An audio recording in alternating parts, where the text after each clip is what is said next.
You're listening to the Immersive Audio Album Podcast.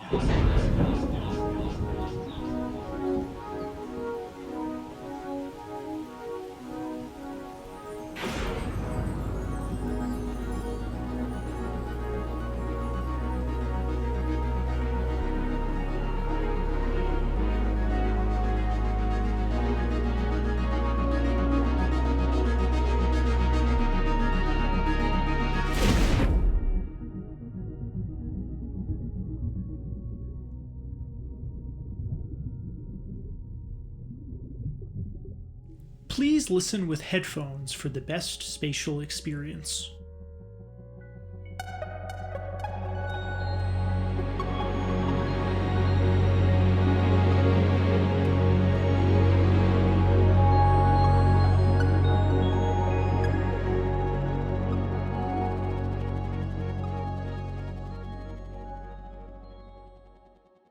Hey everyone, and welcome back to the IAA podcast. My name's Jonathan, head of music at immersiveaudioalbum.com, and I'm joined by our lead developer, Cameron. So for today's episode, as those who've tuned into past episodes know, we've talked about all the different facets of immersive music production, including how immersive music mixes are done, what kind of hardware and software are required to experience them on the user end. And for today, to kind of tie a bow on all that discussion, I thought it would be interesting to talk about kind of the future of this format and where we think all this is going. You know, Atmos for music really arrived around the time of the pandemic, and then it exploded when Apple Music announced support for Atmos tracks in June of 2021. And here we are almost 5 years later, and it seems like it's been going stronger than ever. But, you know, something that comes up is whenever I show people my immersive setup, I have a 714 system. Of course, they love how it sounds, but they always say, like, is this really practical? Like, how do I experience this at home? And of course, as our listeners know, one of the great things about Atmos is that because of its sort of speaker agnostic capabilities, it can be played on anything from headphones to a soundbar all the way to such an elaborate home theater system.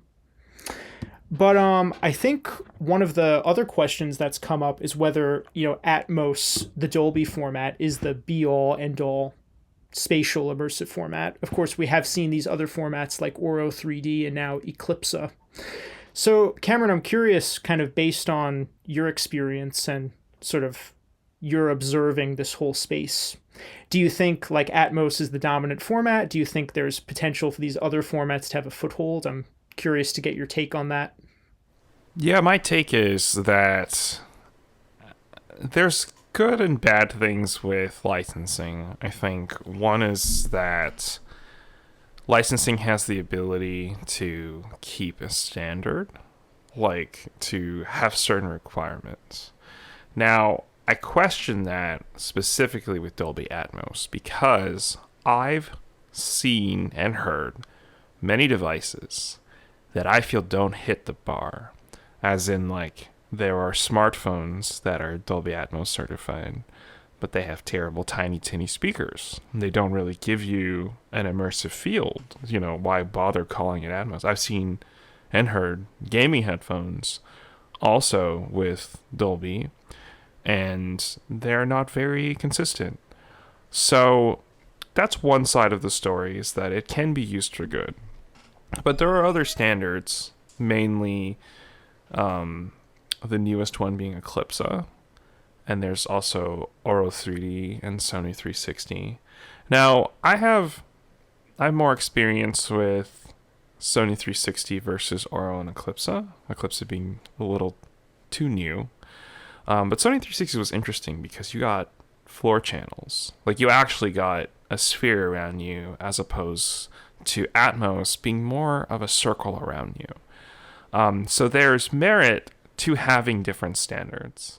I think Sony 360 lends well to a head-tracked headphone environment because I don't think there's enough people with floor speakers to get the effect done right with, you know, real discrete speakers.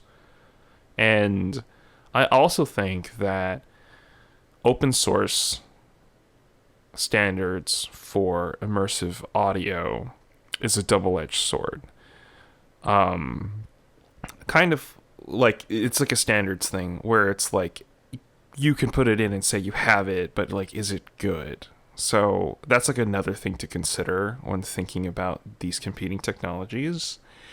But I think like at the end of the day, even though you have all these different standards and they support different features, the real power is in the music and the mixing. And I think that lends more, or that leans more importance to how something in immersive sounds rather than its format. What do you think, Jonathan? I definitely agree with you. I think if you want to talk about the idea of standards, that should be applied to the creative front in terms of like the execution of how these mixes are done. Now, I'm not saying like it is art, so every mixer's, mix is going to be a little bit different. But still, I think sort of as the format has grown over the last couple of years, we've seen less sort of strange mixing choices. I remember listening to some tracks like when Atmos first came out and there were like vocals in the back and drums in the ceiling. And I'm glad that a lot of the mixers have realized that sometimes those panning choices don't work. So I think in general, as the format has grown, the mixing has gotten better, which is a good thing. And I think even Dolby would agree that Atmos is not perfect. There are some limitations to the existing codec. For one thing, it doesn't support 96K audio, at least not any of the consumer versions. You can create an ADM master that's 96K, but I think they consider that only for like archival purposes. There are some odd limitations to the mixing interface, like that the beds only go up to 712, even though most people are mixing on a 714 setup. Well, I suppose they just want you to use the object channels in conjunction with the bed. So there are, I think, some kind of oddities there that they could clean up. But, I mean, what makes me supportive of Atmos, perhaps more so than some of these other formats, is that the fact that so many devices support it. Certainly on the home theater side, every AVR or soundbar you can buy today has the Atmos software in it. As opposed to another technology like Auro 3D, which is technically higher fidelity because it supports 96K, but only the very most expensive home theater processors, from companies like Marantz or Anthem support Auro 3D. So I see that as kind of a roadblock for that particular codec. And if Auro was built into more devices, I would be championing that format more. Yeah, I think distribution is a really important factor. Sony 360, you have to have a subscription to a service that supports the audio format. Something like Deezer or Tidal, I think, supports it. And you also have to have Sony headphones or a Sony device in order for it to work. Or just perhaps more importantly, the fact that, to my knowledge, there are no speaker-based processors you could buy today that support Sony 360. For whatever reason, they seem to focus the rollout more on headphones than speakers, even though I know from interviewing people who have worked in this format, like Frank Filippetti or Justin Gray, that they're mixing on these elaborate 10-speaker systems that have, speakers on the floor. There's like floor speakers, ear level, and ceiling. I mean, of course, even if there was an AVR that supported that, I don't expect the general public to start setting up systems like that. But I think if something like the Sonos Arc supported Sony 360, like that would be a big deal. And that would also make me more supportive of more music being created in that format. Because it's like anything, like you need the hardware to drive the software sales. But in order for someone to invest in new hardware, there needs to be interesting software to go with it. It's like when you launch a game console, like there have to be good launch titles, right? Otherwise, like no one's going to buy the newest Xbox or PlayStation if there isn't a good game to go with it. And I think it's like that way with these formats too. Nobody's going to buy a new Auro or Atmos or 360 piece of gear if there isn't like their favorite album available to buy in the format. And I think that was something Dolby was very smart about, where at the beginning of this whole thing, they made sure there was a huge catalog of albums, both classic titles and new ones that people could play in the format. So another thing I want to talk about is something that sort of unfortunately kind of has permeated all aspects of general discourse, but we'll cover it in the context of immersive audio and music production, which is AI. So I think, you could do a whole podcast series talking about the effects of AI specifically on music production. The idea that there's like AI artists being created and AI music. But I think something that's been sort of concerning for me is the idea that you could use AI to mix a song as opposed to paying an engineer to do it by hand. And specifically with spatial audio, an issue that often comes up is that sometimes for older albums, there are no usable multi-track assets. Because sometimes, back in the 60s, 70s, and 80s, the record companies didn't think they needed the session tapes for albums anymore. Like, who would have known that 50 years later they would need to mix the albums from the original multi-track elements again? So sometimes what happens is that there's a classic album where the record company wants to do an Atmos mix, and they don't have the masters for it. So I think sort of a quick and dirty way of doing this is that they can use like AI stem separation software to pull the stereo mixes apart. And there are varying degrees of how this can be done. There could be a human element in it where you're tweaking the parameters of the stem separation software and making sure that it sounds good. But I certainly don't like the idea that you could just sort of press one button and get an Atmos mix out of a stereo track. I think that's a little bit scary, and I think it certainly wouldn't sound as good as if a human did it. I don't know what you think about that. Yeah, so I work as a developer with a lot of AI stuff. I have many graphics cards that do processing and fine-tuning of models, and I do research in this space. And I think I want our audience to understand, and just producers and artists to understand, that AI is not a solution. AI is a tool. I want you to think about AI in the context of a virtual DAW versus using an analog one. Like, I want you to think of AI as, something like the ability to cancel noise and the ability to, it's a tool. And I think AI is okay if you're using it as part of your process to do things that it does well and making sure you check its output.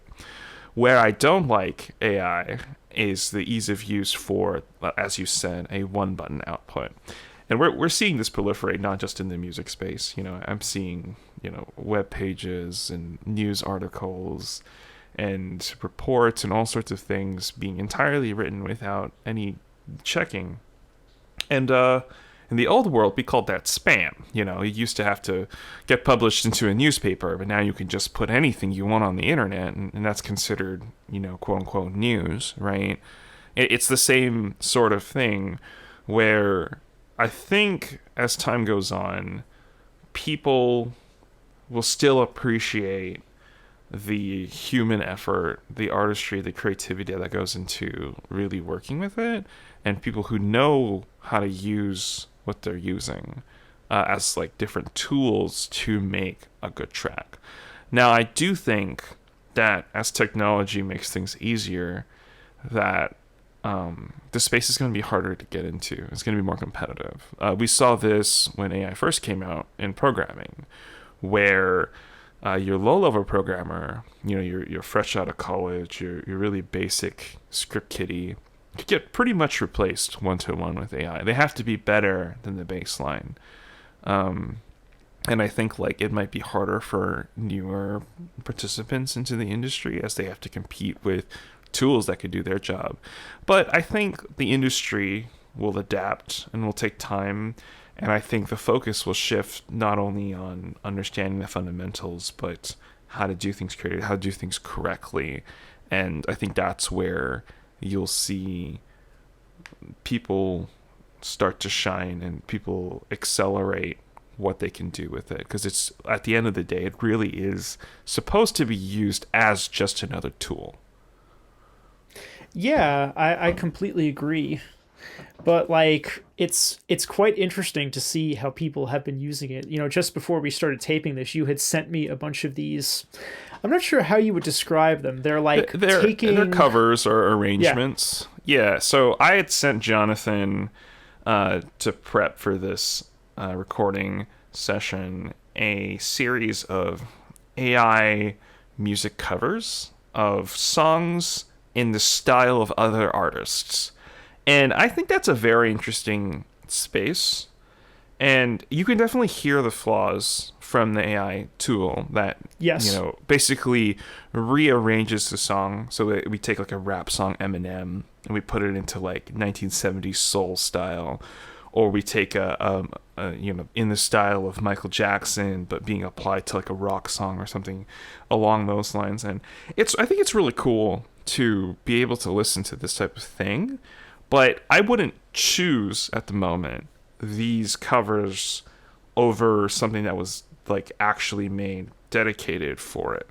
But I think there's also a breadth of these covers and the quality of these different ones. If you listen to some of this AI music done in the style of other artists, you'll notice that some people really did just click one button. The end of the song cuts off arbitrarily. There's weird stylistic choices. There's lyrics that are like wrong, issues with enunciation that the AI model just doesn't do correctly. But I think there's good substance there. Like there's interesting ideas that you could take and you can refine and turn into something actually really good if you used it as a tool. Now, yeah, like there's difference between inspirational things and like a really nice produced final product. Yeah, it's like the equivalent of like how sometimes you see AI generated art and there's like pictures of people with two heads, you know? Yeah. Yeah. Yeah, generative AI, I think, you can be lazy with it, and I think there's a lot of slop, unfortunately, in both audio, image, and video. And the audio space is interesting because you can fake voices, and it's a double-edged sword. So at one time, or at one perspective, faking a voice is stealing the voice of a person, an artist, and you really are taking that away from them. And I think that's wrong.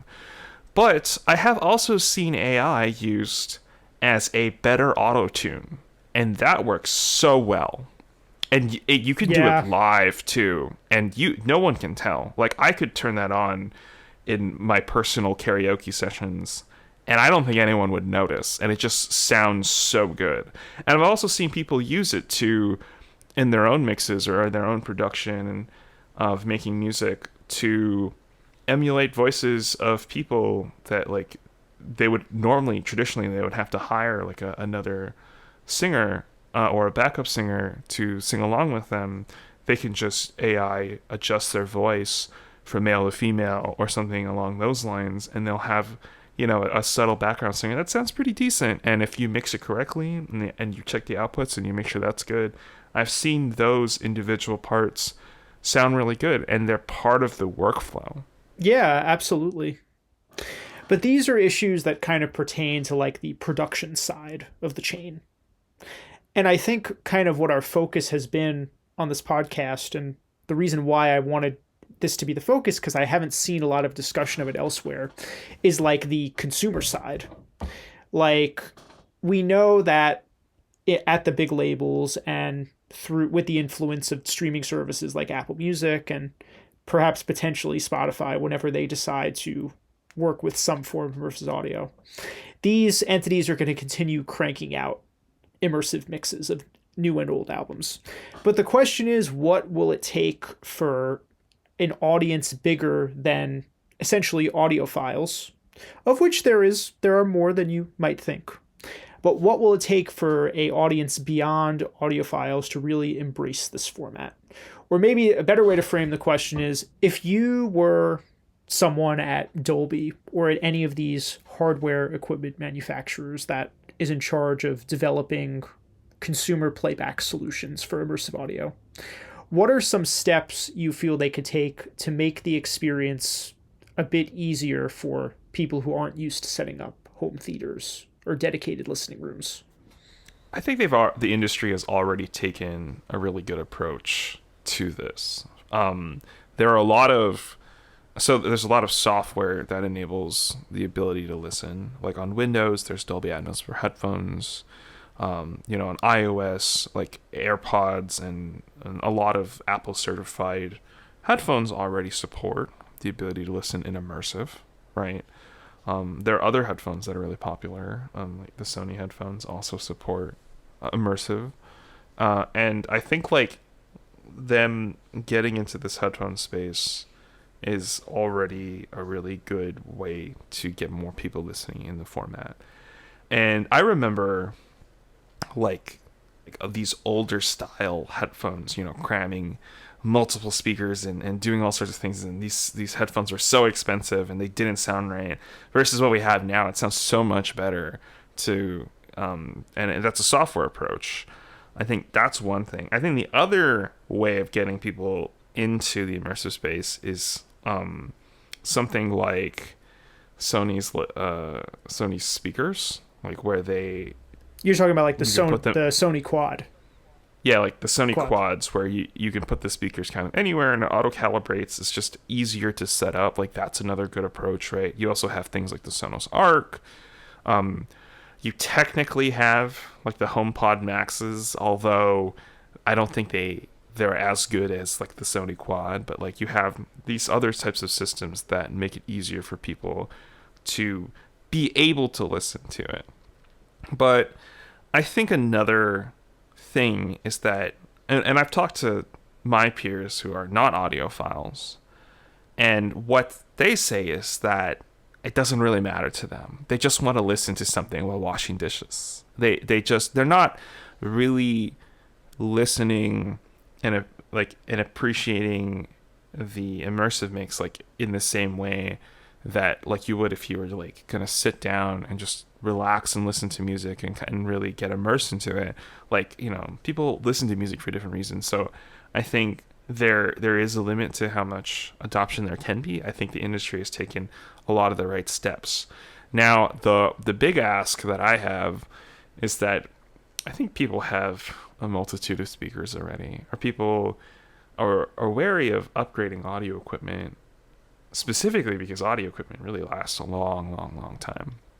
And it would be great to have an interconnect that can link different brands together. Being able to use like my HomePods with another speaker system and create an array with existing things that I already have is one idea I think we've already discussed in this podcast. But I think that can also help improve adoption. And I think there are some standards and some things in the development space for this interconnect. That's one thing. The other thing was essentially like wireless connect speakers that are good enough to transmit all of the audio across different speakers without having them physically connected. And we had that with WISA. And we also have that, like, for example, with the Quads, which is proprietary software. But I think that's like another hurdle. Like there's a lot of people that don't want to have them like installed professionally, but like be able to like put them around and not have copper wiring everywhere. I know even for a small space, me putting in the copper wiring, like you still see it, like you need to account for it. You need to not trip on it. They need to not get caught up by robot vacuums. If you're renting, it's really hard to put a wire in the wall, right? Or a wire on the wall, etc. So I think the industry has already been thinking about these things. So that's one side. And the other side is I think like what could really help is like having a quote unquote definitive mix. I think the Grammys adding immersive as a category is bringing a lot of attention to the immersive audio world to more regular people.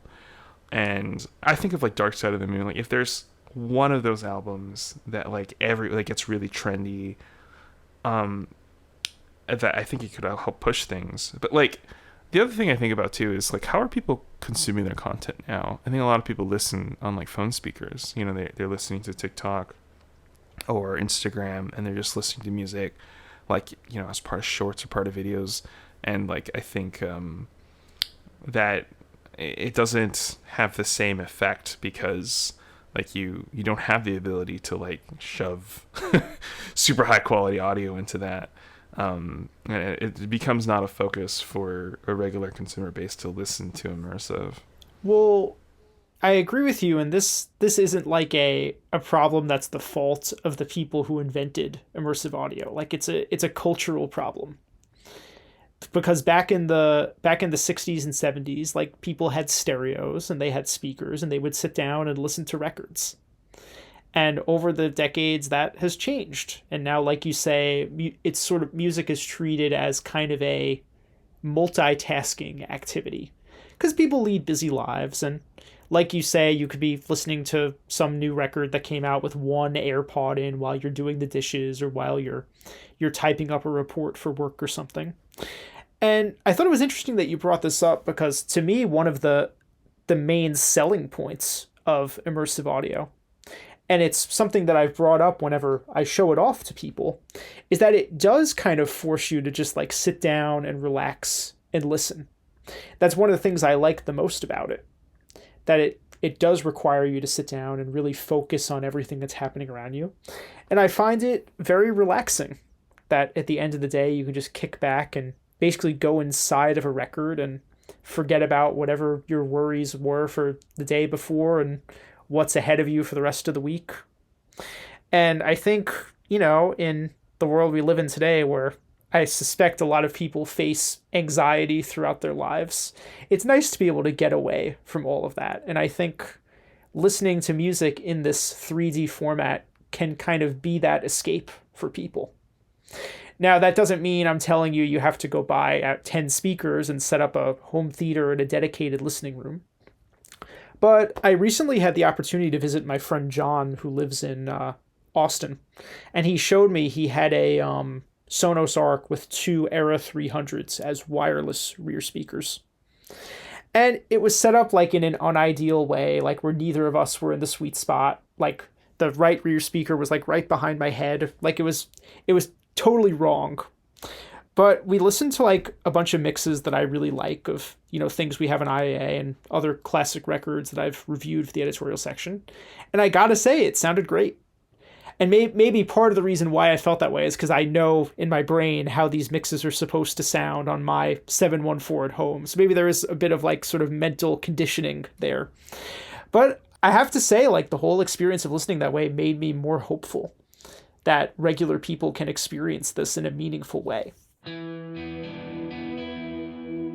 This podcast is sponsored by Immersive Audio Album, your #1 online hub for all things surround and immersive music.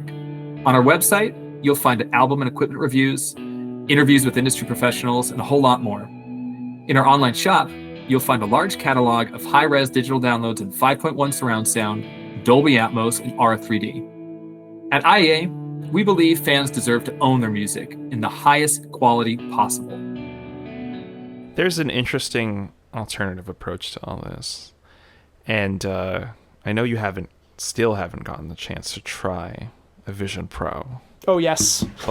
but experiencing immersive music in a Vision Pro, especially with some of Apple has, as part of Apple TV and as part of promotion of immersive music, has a service or a channel called Apple Immersive, and they do videos, and they have a 360 with immersive audio experience of a weekend music video where you're in the music video and you can look all around you and you can hear all the audio go around you too. It's a really neat experience. There's also there's recordings of concerts done in this format, 360 formats. There's also recordings of live sessions done in this format, and it's a really different experience. And I think that's another way for a person to like go in and really appreciate, listening to like this immersive format. And as the technology becomes both cheaper and more miniaturized, like we're starting to get augmented reality glasses. Like Meta just released regular glasses. Like they're not bulky and they have screens in them. And they're controlled not with eye tracking, but with a wristband that looks at electrical signals in your hand that you can control the interface. As these like VR, AR technologies come, I wonder if the addition of the visual element can help like sell or help get interested more into these mixes as well. Because I know for me, I've watched, or I want to say I've experienced a lot of these really, really cool I'm gonna say worlds, because it's basically you're in a sphere, right? Sync to music, and they're really cool. I need to drag you into one of these one day and show you all the different content. But I think it gives another level of appreciation to it, and I think it could have that cool factor that could be a little more viral. And if it's easier for people to, you know, put on just like a pair of glasses and experience it, as opposed to like a bulky, heavy headset or something like that, I think as time goes on, there's more opportunities for adoption points for people to get into immersive. Yeah, I totally agree. And I would add on top of that I think it's important for there to be kind of public spaces where people can go and demo this technology for themselves. Whether it's, you know, somewhere you can go to try Vision Pros, which I think is something that Apple is doing. They don't just have them out in the stores, but you can make like an appointment to try one, which, as you say, is something I really need to do one of these days. But on this front, I had the opportunity to check out this new device called the New Studio that my friends Chad and John are working on. And I did a live podcast episode with them last month that'll be linked in the comments. But they designed this space that was installed at a record store called Waterloo Records down in Austin, where it's essentially like a dedicated 914 listening room, but there's screens placed all around you. So you can't actually see any of the speakers. It's like a 270-degree screen.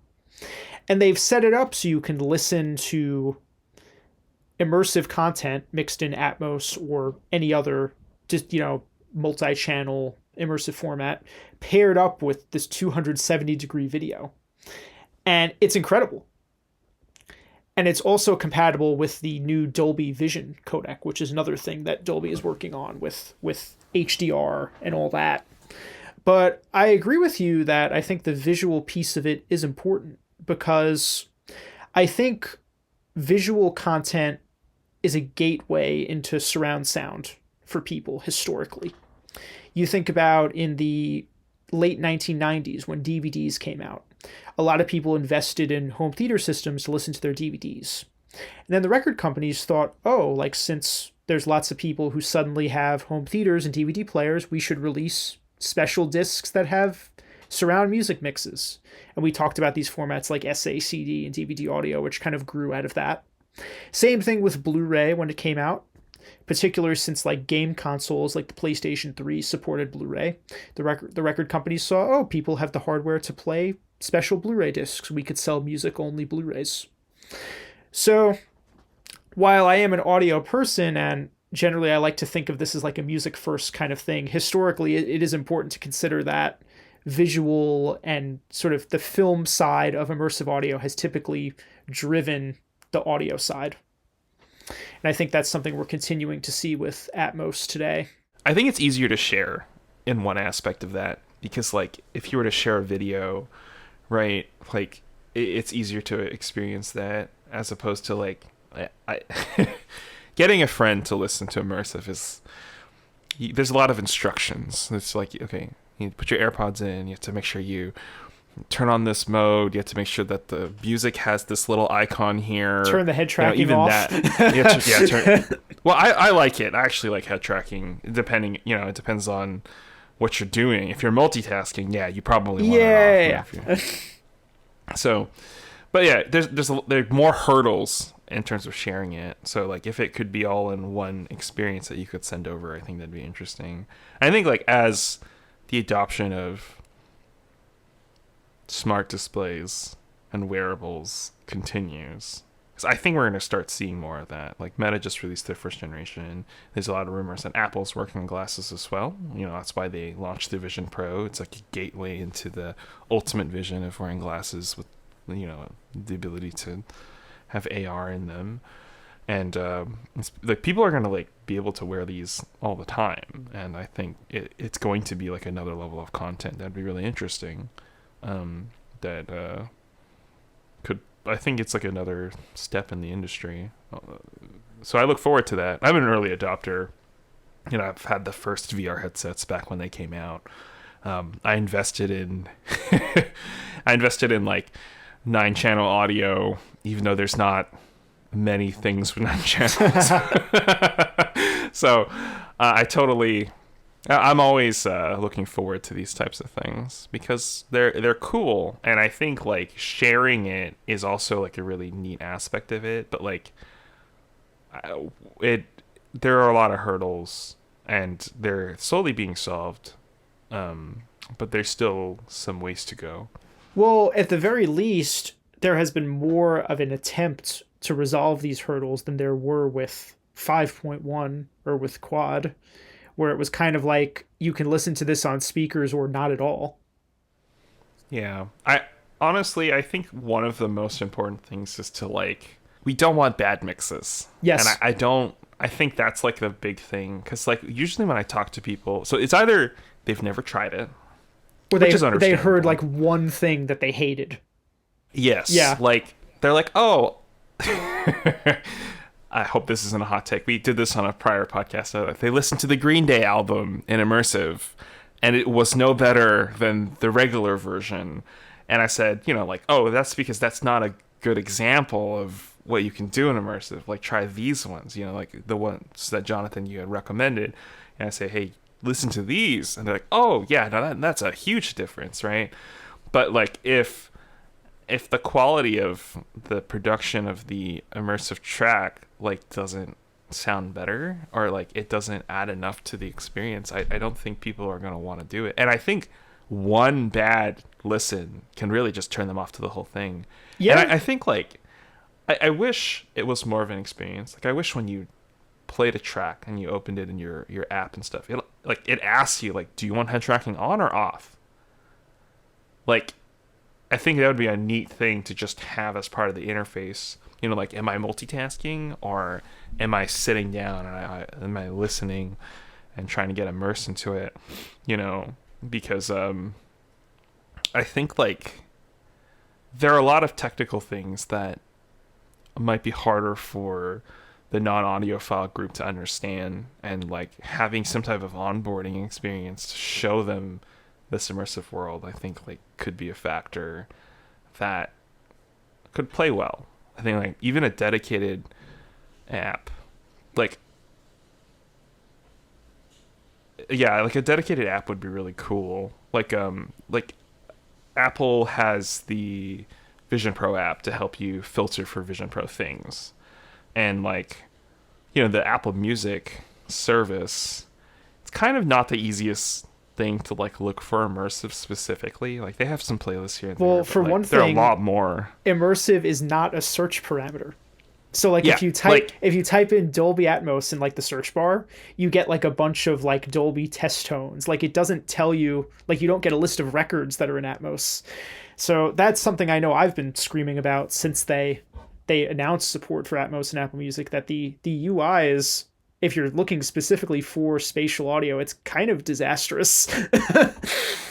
Yeah, there was rumors that they're trying to improve the head tracking with like cameras and like the headphones and things like that. I guess the latest AirPods didn't come out with the cameras. That was a rumor, but perhaps one day they'll have a dedicated experience section and they'll really promote it. Maybe they don't feel like it's ready, or it feels like it's a good enough experience for the average person to really promote it. But like I honestly, like, I wish things were more discoverable. But if you want to go to a music hub that's all immersive, check out immersiveaudioalbum.com, because we are the leading source for immersive content that you can buy and download and own.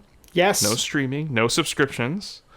You can own it and you can play it, and when devices get updated and standards change, you'll have the file, and I'm sure in the future it'll still be compatible with whatever you want to play it on.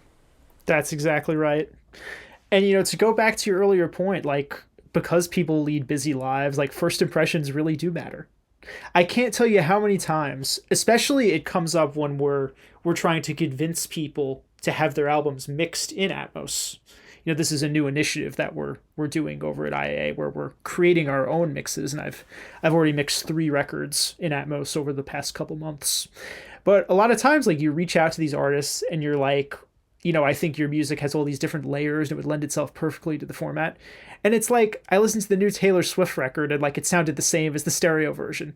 It's like, no, that's not the first Atmos mix you should be listening to. You should listen to one by like, a name brand mixer like Steven Wilson or Bob Clearmount. Listen to one of those records and you'll be like, wow, you'll understand what the merits of this format are. But, I think to go from there, really I think the final point we should touch on in this discussion is about the artists themselves. Because one of the things that's been encouraging about Atmos, at least relative to 5.1 and quad, is that we're starting to see investment in it from like indie artists. If you think back to the days of 5.1 and quad, it was mostly like major label name brand artists who were the ones that had the budget to do these mixes. And to Dolby's credit, as you say, the technology to mix in Atmos is widely available. All you have to do is buy the Dolby renderer, which is not that expensive. Or better yet, it's built into some DAWs, like Logic. So while it may not be possible for everybody to build a fully equipped, 10 or 11 channel Atmos studio, anybody can mix in the format using a laptop and headphones, which I think is really cool, provided that at some point in the process you have the ability to check your mix on speakers. Because I think mixing entirely on headphones is not a good idea, because there are certain translation issues that come across. To do an Atmos mix, it takes some practice. Like, it's not something you're going to get right on the first try, which is why I think like AI should not be used to do it. Because there's a lot of A/Bing you have to do in different environments. There's a lot of customization with the binaural component of it.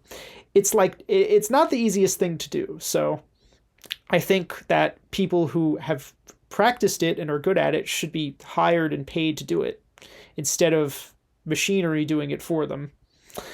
But I mean, the question I would ask you overall is like, if you were an artist, or if you had a friend who was an artist and you were trying to come up with the most succinct, clear argument as to why they should offer their music in this format, what would you tell them? It's a whole new layer it's a whole new way to portray what you're making to the audience. It literally adds layers to it, right? The ability to pan things around you, the ability to add little sparkles, little raindrops here and there above you. All of these things, like, they can really enhance the listening experience. And I think that it's something that, especially if you're writing music, you're arranging music, and you're thinking about the technology, the ability to do these things, and it's incorporated into the writing process, I think it can be, it should be considered. I think artists should really consider Atmos from the very beginning steps. And yes. I think that will make immersive music sound better. And I think there are like tracks that are just really hard to make immersive. And I think I think that's because of like it was written without immersive in mind.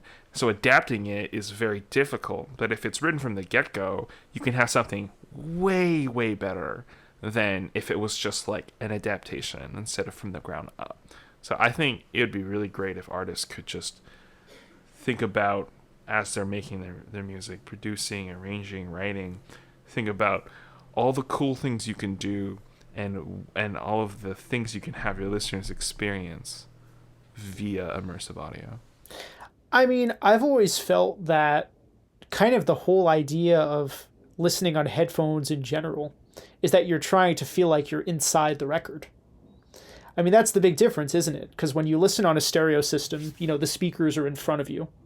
So if there's something panned in the middle, it's like the singer, it sounds like they're standing in front of you. Whereas if you wear headphones, it feels like the singer's in the middle of your head. So I think, aside from the fact that you can listen privately, all these years of coming up with these portable ways of listening, the goal is that we've been trying to get inside the music that we love.